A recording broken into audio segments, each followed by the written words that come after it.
Changing your life is a change in the inner game.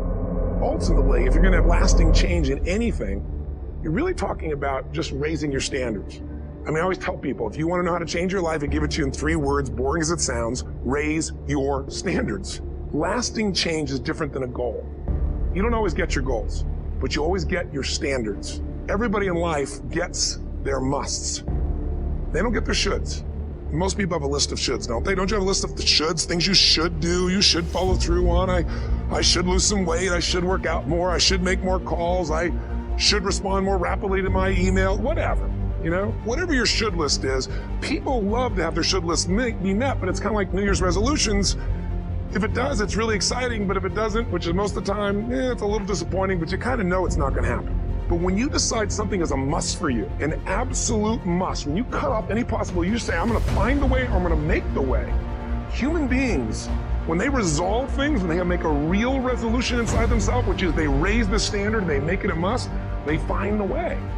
Haven't you had some area of your life where you raise your standard and your life has never been the same?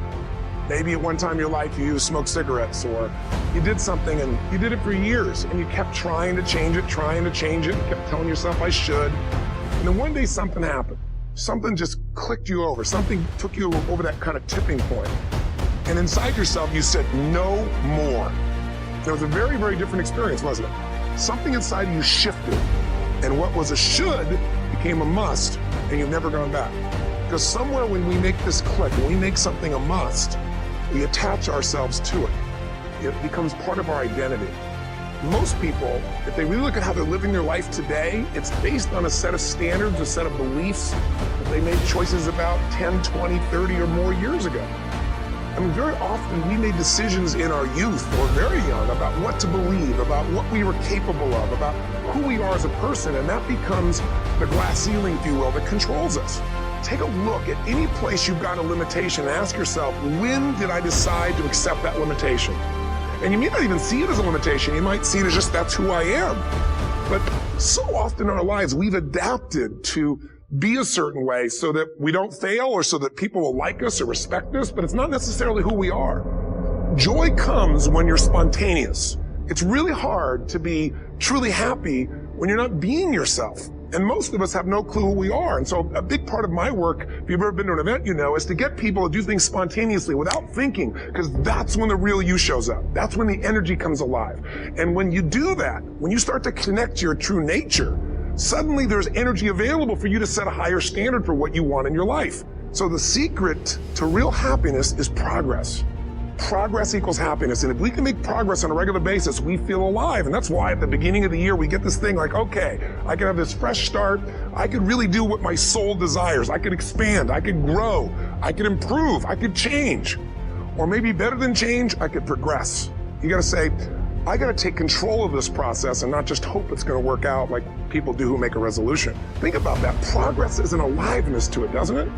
You don't have to work at changing. People say all the time now, well, I'm working on changing. Don't worry about it. You don't have to work on changing. Change is automatic. Your body's going to change whether you want it or not as the years go by. And no matter how hard you work, there's going to be some changes going on there. The economy is going to change no matter what you want it to do. The weather is going to change. Relationships are going to change.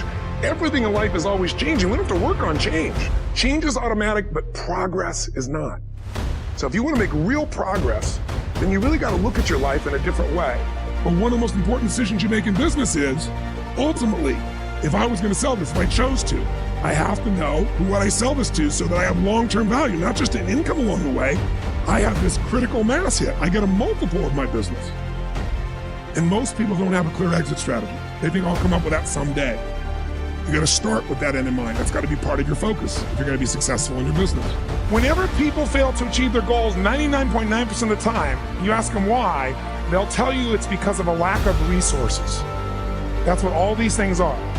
I didn't have the support, right? I didn't have the money. We didn't have the time. We didn't have this. We didn't have that. There's a resource that people believe is missing.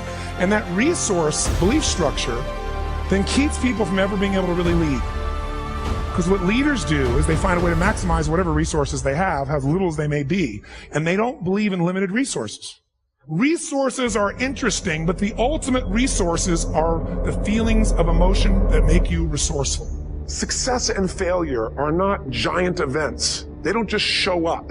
You don't just suddenly become successful or suddenly have this cataclysmic event that makes you fail. It may look that way, but failure comes from all the little things. It's failure to make the call. It's failure to check the books. It's failure to say, I'm sorry. It's failure to push yourself to do things physically that you don't want to do. And all those little failures day after day come together until one day some cataclysmic event happens and you blame that. That event happened because you missed all the little stuff. Do you agree with me? And success, by the way, is not some overnight event. It's all these little things. Success is having a vision. Success is making it compelling. Success is really seeing it, feeling it every day with strong enough reasons. Success is feeling the sense that I'm here to grow and I'm here to give something to the world more than just myself. All the little stuff. That's where success comes from. And when you decide what's most important to you, your brain goes after it. Clarity is power. You got to know the specific result you're after. What do you want? You can't answer that question right now in your personal life, in your body, in your relationships, in your finances, in your spirituality, and you're not going to be as fulfilled as you want to be. If you don't know exactly what you want, or you let yourself get beyond that to something general, you're not going to achieve it. What are the rituals that have put me there? Because whatever results you're getting, even if you don't like the results, there's some rituals that are keeping you in that place. There's some rituals of what you eat or don't eat, how you move or don't move, how you sleep or don't sleep. There's some rituals in the lack of variety or spice or energy or focus in an area. Just write the truth of where you are. What do you want? What's your vision? And be really specific. I want to be my fighting weight. I want to be the strongest I've ever felt. I'm going to turn my, whatever it is, be specific. You don't just get a result without some kind of action, without some form of ritual. Ritual meaning actions you do consistently. What are the rituals that'll get you there? What would you need to do differently each morning if you're going to be that kind of energy, that kind of strength? How often would you work out? What days would you work out? What time? A ritual is something you do consistently, usually at a specific time, so it becomes automatic. Willpower doesn't last, but rituals can last a lifetime. I bet you have some rituals in your life right now you've been doing for years, even though some of them don't serve you.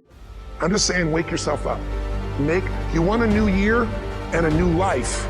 You don't need to start on January 1st. Start today and just begin to see what happens and see how easy it is to just do a few little rituals. Don't do them all, just do 2 or 3 new things. And you know what happens? You'll get momentum. Because once you discipline yourself in one area of your life, you feel yourself doing it in other areas as well. There's always 2 pains in life. There's the pain of discipline or there's the pain of regret. And discipline weighs ounces, as my friend Jim Rohn taught me. Regret weighs tons. You don't have regret. So right now, what do you want to change? What's it really like? What are the rituals that got you there? That'll take a little homework. If you're not sure, ask the people around you. They'll tell you what your rituals are. What do I really want in depth? What are the rituals that'll get me there? And then get yourself to start a few of those actions and lock them in place. Here's what I've created for my life, and anyone I know has succeeded. I'm a 17-year-old kid from Azusa, California, with no real education other than self-education, with no background, with no money, but I did one thing. I love people, and I had an enormous demand I made upon myself, and I sculpted my mind and my emotions to get me to do whatever it would take to achieve and to contribute. But to do that, I did it by using my body and changing my focus. I did it by putting myself in a peak physiology and using what I call incantations. So starting when I was 17, I started doing incantations, not affirmations. Affirmation, you go, I'm happy, I'm happy, I'm happy, I'm happy, I'm happy. What's the problem? You haven't changed your what? Physiology. If you don't change your physiology, you won't get anything. So an incantation is not only you speak it, but you embody what you're saying with all the intensity you can. And you do it with enough repetitions that it sticks in your head. Like It's a Small World, now the conversation in your head is always the same and it gives you what you want. So you use your body and your voice. I will do something that I still do backstage and have done for 23 years. Because I don't hope I'm going to be in good state, I demand it. So I do an incantation using my whole body. I'd say, I now command my subconscious mind to direct me in helping as many people as possible live today to better their lives by giving me the strength, the emotion, the persuasion, the humor, the brevity, whatever it takes to show these people and get these people to change their lives now. Human beings absolutely follow through on who they believe they are. If you define yourself as somebody who is really conservative, you're not going to be crazy and act nuts unless you're really drunk or something, and then you can say it's the alcohol, when it's really just you finally getting permission to be yourself. The alcohol is your excuse. If you're a really crazy person, you act crazy, outrageous, playful. You don't act conservative because it's not